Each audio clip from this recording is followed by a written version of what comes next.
Hai, selamat datang di channel alur cerita film Cinema Z Recap. Mimin mohon maaf jika 3 bulan terakhir ini Mimin tidak kunjung upload karena ada teguran dari YouTube. Ya daripada channel ini hilang ya kan, mending Mimin liburkan dulu. Nah, film yang akan Mimin bahas kali ini berjudul Old yang rilis pada tahun 2021. Film ini berkisah mengenai sebuah tempat yang bisa membuat siapapun yang ada di sana menjadi tua dengan cepat. Film ini disutradarai oleh M. Night Shyamalan, dibintangi oleh Thomasin McKenzie, Gael Garcia Bernal, Eliza Scanlen, dan deretan nama-nama artis lainnya. Tidak usah berlama-lama lagi, langsung saja kita masuk ke dalam alur cerita film Old. Semoga.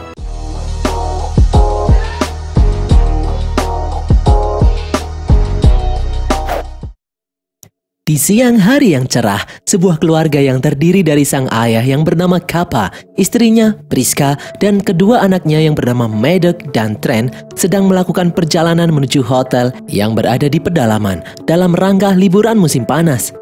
Priska memuji suara putrinya yang selalu bernyanyi di sepanjang jalan. Priska yakin saat dewasa nanti Maddox akan menjadi penyanyi yang terkenal. Dan sampailah mereka di tempat yang dituju. Di pintu hotel, mereka disambut dengan ramah oleh sang manajer.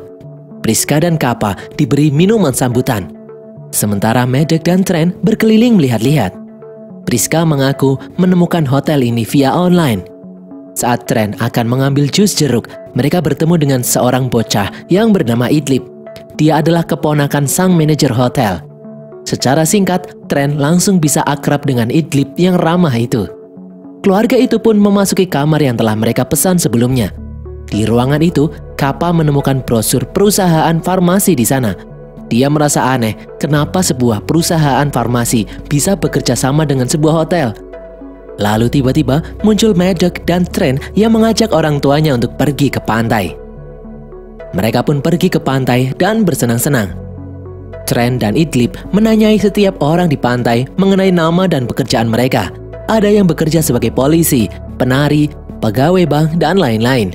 Di tepi pantai, Idlib mengaku sangat senang bertemu dengan Trent karena dia tidak punya satupun teman di sana. Trent lalu menjawab kalau dia akan menjadi teman Idlib. Hingga suatu saat nanti, mereka dewasa, Trent ingin mengajak Idlib kuliah bersama. Idlib pun senang mendengarnya. Malam harinya, terkuak kalau liburan ini adalah liburan terakhir yang dirancang oleh Priska sebelum dia dan Kappa akan bercerai.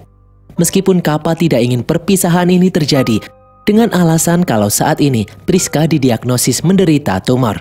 Namun Priska tetap bersikeras ingin berpisah karena dia sudah tidak menemukan kecocokan di antara mereka. Ternyata keributan itu didengar oleh kedua anaknya di ruangan yang lain. Maddox lalu menyuruh Trent untuk bermain untuk melupakan keributan itu. Trent lalu membuka secari kertas yang dia terima dari Idlib. Itu adalah sebuah teka-teki dengan memecahkan kode gambar. Setelah dipecahkan, di sana tertulis kalau Idlib mengajak Trent berlomba makan es krim besok. Di tempat lain, seorang pria terlihat memandangi seorang wanita yang berjalan menceburkan diri ke laut. Pagi harinya terlihat sebuah keluarga yang terdiri dari Charles, istrinya Crystal, dan anaknya yang bernama Kara. Crystal terlihat kesal karena menu yang dia inginkan tidak tersedia. Dia ingin minuman yang kaya akan kalsium karena dia menderita kekurangan kalsium. Sementara itu, sang manajer menemui keluarga Kappa yang hendak sarapan. Manajer itu memberitahu kalau hotel itu memiliki pantai privat beach di dalam hutan lindung yang tersembunyi. Pantai itu dikelilingi oleh bebatuan yang sangat indah. Dia menawarkan keluarga Kappa menerima paket perjalanan spesial sekali seumur hidup ini. Karena sang manajer tidak menunjukkan tempat itu kepada sembarang orang. Karena penasaran, keluarga itu pun langsung menyetujuinya. Beberapa saat kemudian, mereka dikejutkan dengan jatuhnya seorang wanita yang kejang-kejang karena epilepsi. Wanita itu bernama Patricia. Di sana juga terdapat suaminya yang bernama Jarin. Charles ternyata adalah seorang dokter. Dia mencoba menolong Patricia, namun Jarin menyebut kalau istrinya baik-baik saja karena dia juga seorang perawat. Dan benar saja, Patricia berangsur-angsur sembuh karena hal itu sudah biasa baginya. Di dalam mobil, keluarga Kappa ternyata bertemu dengan keluarga Charles yang juga ikut perjalanan menuju pantai rahasia itu. Mereka pun melakukan perjalanan masuk ke dalam hutan lindung. Tepat di depan portal, sang driver menghentikan mobilnya dan menyuruh yang lain berjalan kaki menyusuri rute lurus hingga sampai di tepi pantai. Driver itu berjanji akan menjemput mereka sore hari nanti. Rombongan itu pun berjalan menyusuri rute yang diberitahu sang driver. Setelah melewati celah di antara tebing-tebing yang tinggi, sampailah mereka di tepi pantai yang sangat indah dikelilingi oleh tebing yang curam.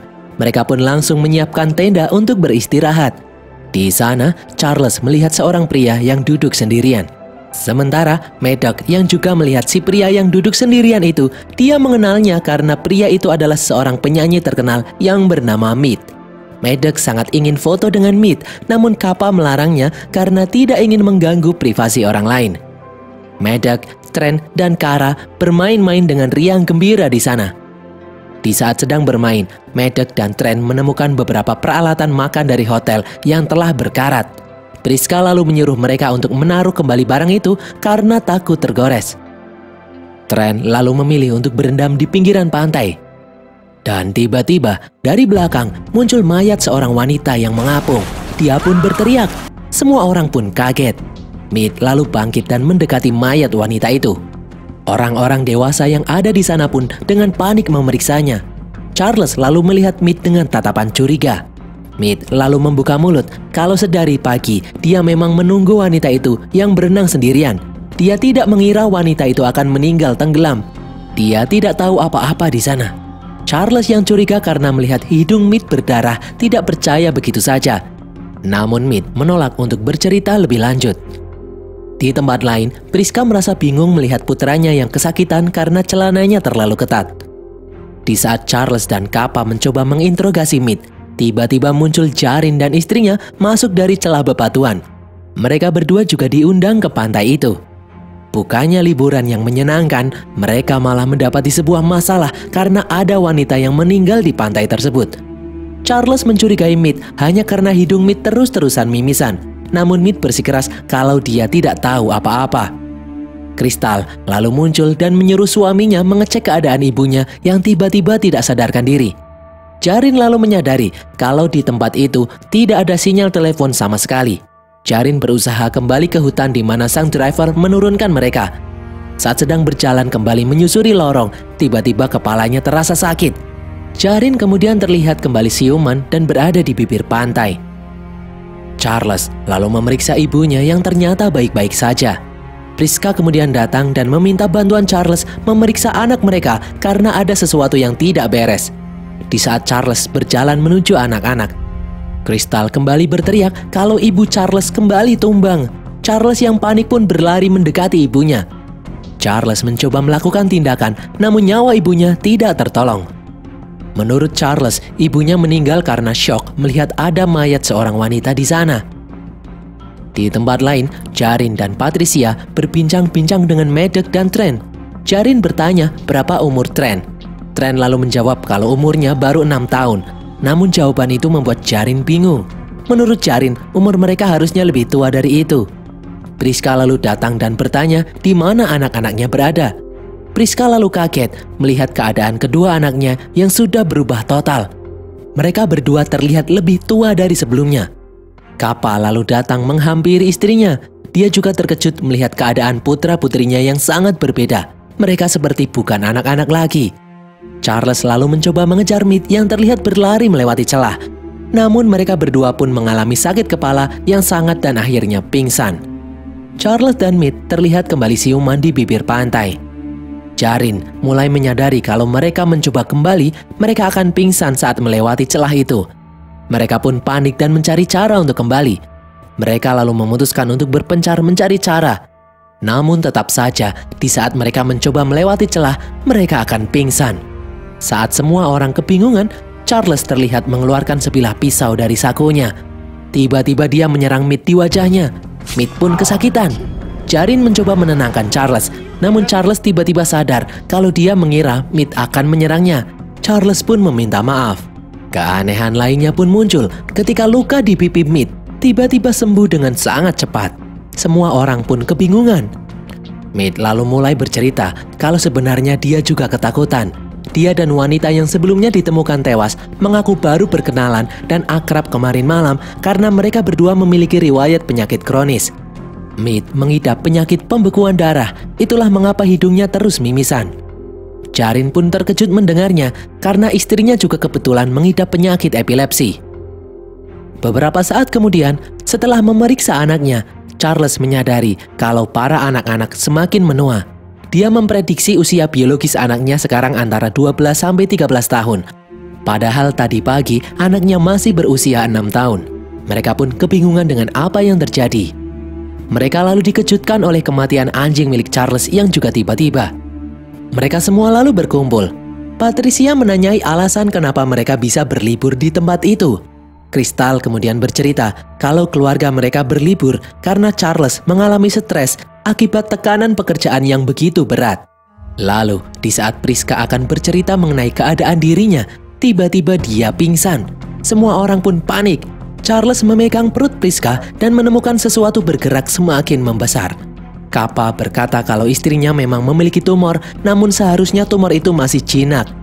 Charles dan Jarin kemudian ingin membantu, namun setelah Kappa membuat keputusan. Karena tidak tahu harus bagaimana lagi, Kappa pun mengiyakan. Charles pun mulai membedah perut Priska, namun secara ajaib bekas sayatan itu dengan cepat menutup lagi. Jarin lalu menyuruh Charles membuat sayatan lagi. Mereka lalu bekerja sama mengeluarkan tumor di perut Priska. Dan akhirnya, mereka pun berhasil mengeluarkan tumor di perut Priska dengan ukuran yang sudah sangat besar itu. Beberapa saat kemudian, Priska tiba-tiba siuman. Dia melihat perutnya yang kembali pulih. Mead lalu berjalan melihat keadaan mayat wanita yang tadi pagi. Dia lalu terkejut karena mayat itu kini sudah menjadi tulang belulang. Semua orang lalu datang memeriksanya. Mereka syok melihat mayat itu sudah menjadi tulang. Priska yang seorang penjaga museum menyebut umumnya mayat itu membutuhkan waktu 7 tahun untuk berubah menjadi tulang belulang. Dan anehnya, di sana hal itu terjadi hanya dalam kurun waktu 3 jam saja. Jarin lalu menyadari ada yang aneh di pantai itu. Di sana waktu berjalan dengan begitu cepat. Di sana Priska juga mengamati wajah Kappa yang mulai berkerut. Sementara itu, di dalam tenda, Trent mencoba menenangkan Kara yang ketakutan. Di tempat lain, para orang tua menyadari keanehan di pantai itu. Setengah jam di sana setara dengan 1 tahun usia mereka. Sel tubuh mereka lebih cepat menua kecuali kuku dan rambut karena kuku dan rambut merupakan sel mati. Jika setengah jam sama seperti 1 tahun usia mereka, berarti sehari di sana sama saja seperti menghabiskan 50 tahun usia mereka. Jarin menyadari mungkin ada fenomena alam yang berhubungan dengan bebatuan di sana. Sehingga jika mereka mencoba pergi, maka tubuh mereka akan kembali menyesuaikan diri dan pingsan saat melewati celah. Priska lalu teringat dengan Trent. Dia memanggil-manggil Trent yang sedari tadi tidak kelihatan. Dari kejauhan, terlihat Trent dan Kara berjalan keluar dari tenda. Trent dan Kara tampak lebih dewasa dari sebelumnya. Saat para orang tua mendekati Trent dan Kara, mereka terkejut melihat perut Kara yang semakin membesar. Ternyata Kara hamil. Semua orang pun panik. Charles lalu terlihat berperilaku aneh. Dia mengoceh tidak jelas, menantang semua orang yang ada di sana. Di saat Charles mulai sadar, dia dan Jarin membantu Kara untuk melahirkan karena perutnya semakin membesar. Namun, Crystal yang panik malah kabur berlari memasuki celah. Maddox lalu menemukan Crystal yang pingsan di tepi pantai. Hingga akhirnya lahirlah anak Kara. Namun tak berapa lama suara bayi itu terhenti. Patricia yang menggendong bayi itu menangis karena hanya 1 menit saja bayi itu langsung meninggal. Karena 1 menit berarti sangat lama. Dan seorang bayi harus cepat mendapatkan perhatian. Bayi itu pun tidak kuat dan langsung meninggal. Trent yang melihat hal tersebut pun syok dan bersedih. Di saat semua orang panik, Charles malah berperilaku aneh. Dia mengamuk dan menuduh semua orang di sana ingin mencelakai keluarganya. Padahal nyatanya mereka tidak pernah bertemu sama sekali sebelumnya. Di saat Maddox mencoba menenangkan hati Crystal, dari jauh terdengar suara teriakan. Ternyata Patricia panik melihat Charles yang menusuk Mead berkali-kali di dadanya. Semua orang pun berusaha menghentikan Charles. Namun terlambat, Mead sudah tewas.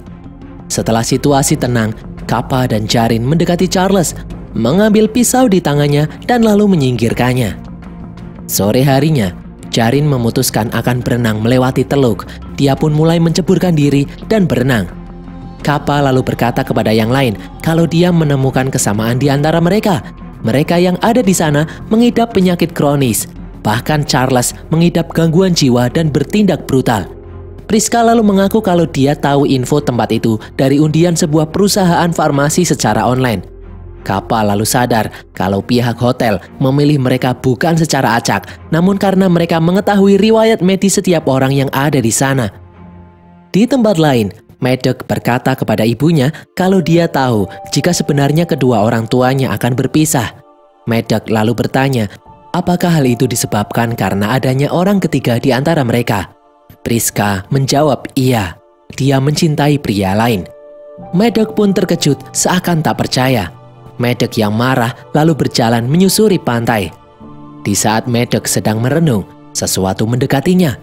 Ternyata itu adalah tubuh Jarin yang sudah tidak bergerak. Semua orang pun mendekat. Kappa lalu membawa tubuh Jarin yang sudah tidak bernyawa itu ke tepi pantai. Patricia pun histeris melihat tubuh suaminya yang sudah tewas. Melihat kejadian itu, Kappa lalu yakin kalau Mead tidak membunuh wanita yang pertama kali ditemukan tewas tadi. Karena berenang keluar sama saja bunuh diri. Di tempat lain, Trent mencoba menenangkan Kara yang stres sambil menggendong mayat bayinya. Karena dia tidak pernah mengalami masa-masa indah remaja, tadi pagi mereka masih anak-anak, namun sore harinya langsung menjadi dewasa. Trent lalu meminta mayat bayinya dan bermaksud akan menguburkannya. Di saat Trent mencoba menguburkan bayinya, Kara yang panik ternyata berusaha memanjat tebing yang terjal karena tidak ada jalan lain lagi. Di saat hampir sampai di puncak, Kara tiba-tiba pingsan dan terjatuh dari ketinggian. Kara pun tewas di tempat. Trent yang melihatnya pun langsung histeris melihat Kara tergeletak tidak bernyawa. Kappa dan keluarganya kemudian melihat Patricia yang mencoba berenang menggunakan beberapa alat yang ditemukannya. Namun tiba-tiba Patricia tumbang. Penyakit epilepsi yang dideritanya tiba-tiba kambuh dan seketika membunuhnya. Di waktu yang sama, Kappa menyadari kalau kemampuan penglihatannya sudah mulai berkurang. Pandangannya mulai kabur. Dia tidak bisa melihat sekitar dengan jelas. Sementara Priska merasa indera pendengarannya mulai berkurang. Telinganya mulai bermasalah. Petang harinya, saat Kappa duduk berdua dengan Priska, dia memberitahu kalau sebenarnya dia sudah tahu jika Priska memiliki hubungan dengan pria lain. Namun dia tidak bisa mengungkapkannya kepada Priska karena dia sangat menyayangi Priska. Kappa berkata kalau dia adalah seorang pria yang lemah dan penakut. Priska yang mendengarnya kemudian meminta maaf dan berkata kalau semua ini adalah tanggung jawabnya.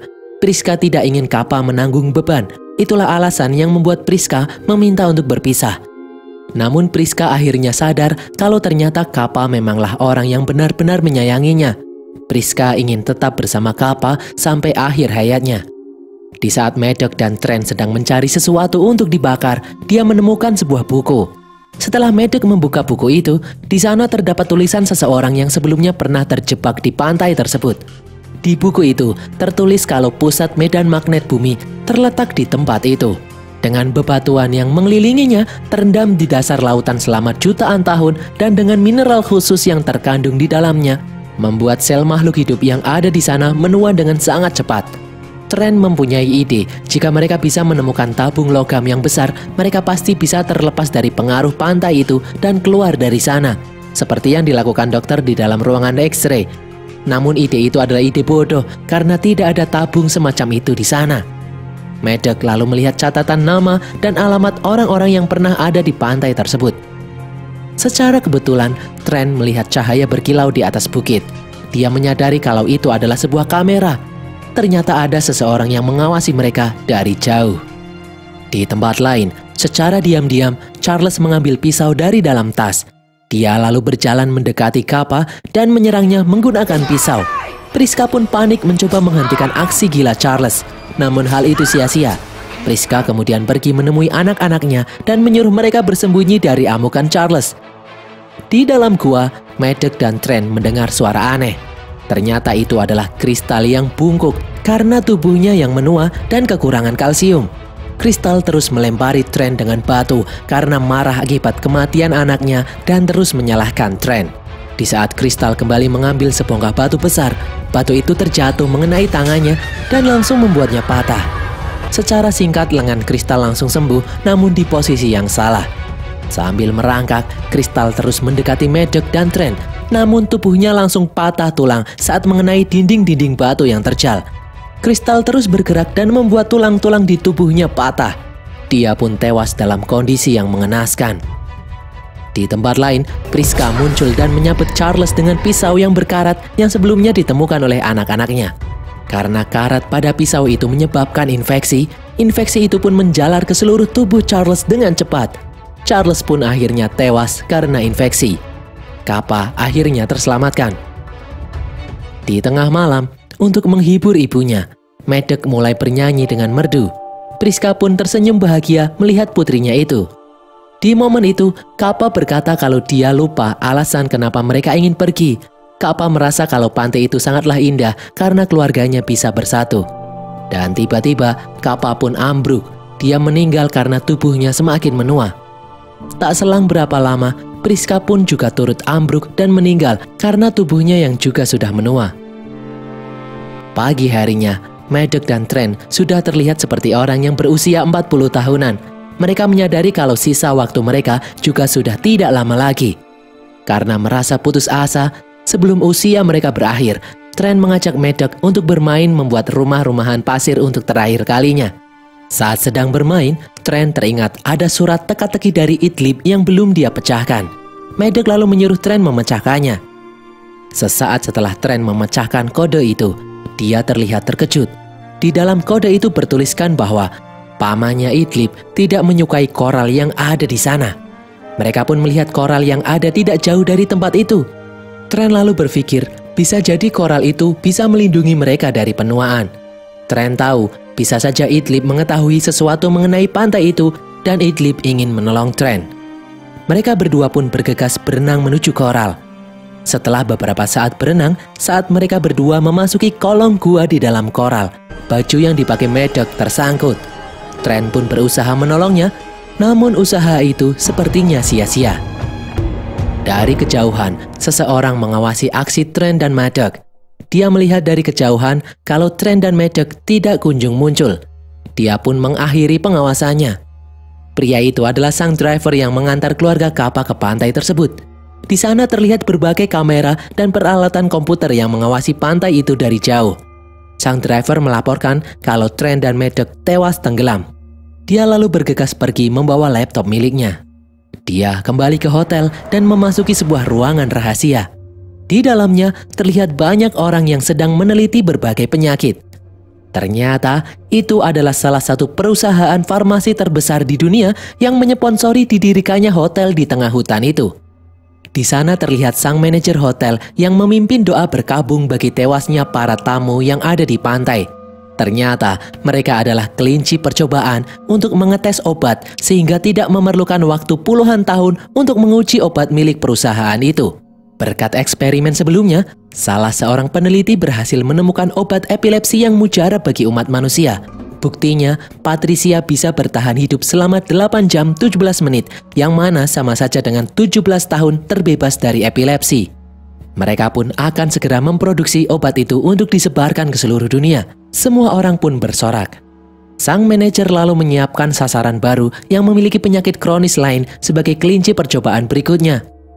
Singkat cerita, tibalah sang calon korban baru di hotel itu.